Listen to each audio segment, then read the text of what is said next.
Doctor Sharad सालफळे यांनी लिहिलेल्या गुलकंद या कथासंग्रहातील मला आवडलेली आणि मनाला भावलेली एक गोष्ट मी आपल्यासमोर सादर करत आहे.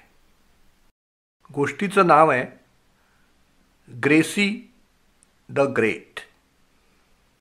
पडदा बाजूला करून आत गेलो. ग्रेसीला ॲडमिट केलं होतं. ती बेडवर होती. बॅकरेस्ट लावली होती. सलाईन चालू होतं. नाकात ऑक्सिजनच्या नळ्या लागल्या होत्या. ग्रेसी क्षीणपणे हसली. वेलकम डॉक असं म्हणतानाही तिला धाप लागली.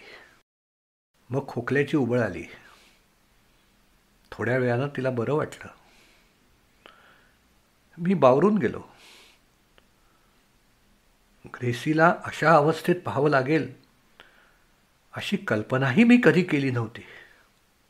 ग्रेसीनं क्षीण झालेल्या आवाजात माझी चौकशी केली.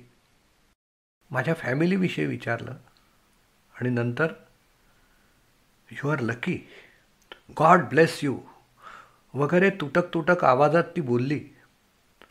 परत तिला ढास लागली. ग्रेसी काय झालं ग तुला? I am shock to see you like this. Gracie पुन्हा हसली. तिनं भिंतीवर लटकवलेल्या बेडहेड तिकिटाकडे बोट दाखवलं. मी सारे केस पेपर्स चाळलेत. माय गॉड, ग्रेसीला आतड्याचा कॅन्सर झाला होता. लिव्हर आणि लंग्समध्ये तो पसरला होता. त्याचं ऑपरेशन झालं होतं, पण कॅन्सर मात्र तिथेच राहिला होता. इनऑपरेबल कॅन्सर म्हणून डॉक्टरांनी पोट शिवून बंद केलं होतं. म्हणजे ग्रेसीचे हे शेवटचेच काही दिवस उरले होते. ग्रेसीला अटेंड करायला एक बाई होती. ग्रेसीच्या वॉर्डातच बरी झालेली सुभद्रा तिच्या सेवेसाठी आता तत्परतेनं धावून आली होती. ग्रेसी बोलण्याचा आणि हसण्याचा प्रयत्न करायची, पण तिला दम लागायचा. शब्द फुटत नव्हते. बोललेलं काहीच समजत नव्हतं. ग्रेसीच्या रूममध्ये एका कोपऱ्यात जिझसची मूर्ती ठेवली होती. त्या मूर्तीजवळ फुलं होती आणि समोर एक मेणबत्ती तेवत होती. कदाचित ती ग्रेसीला जगण्याची शक्ती देत असावी. प्रकाश देत देत ती मेणबत्ती केव्हा तरी संपणार होती. ग्रेसीनंही या वॉर्डाला प्रकाश दिला आणि तीही आता संपणार होती. माझे डोळे पाणावले. ग्रेसीचा निरोपही न घेता मी बाहेर पडलो. जवळजवळ 10 दिवसांनी मी परत नागपूरला गेलो. ग्रेसीला मी मागे साईड रूममध्ये पाहिलं होतं. कशी असेल? मी रूममध्ये डोकावलं. साईड रूम आता रिकामी होती. बेडवर पांढरी शुभ्र चादर होती. गुलाबाच्या पाकळ्या टाकल्या होत्या.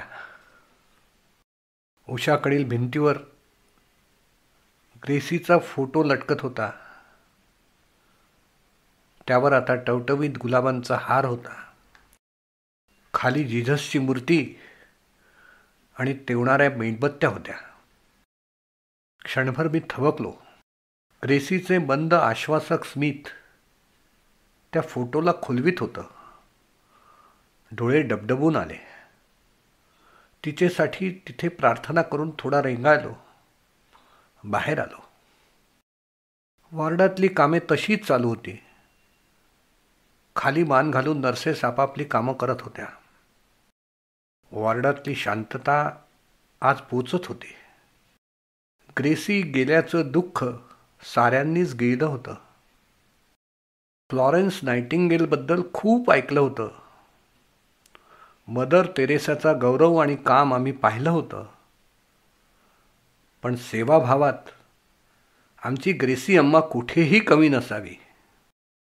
ग्रेसीच्या स्मृती वॉर्ड नंबर 11 खूप दिवस रेंगाळतील.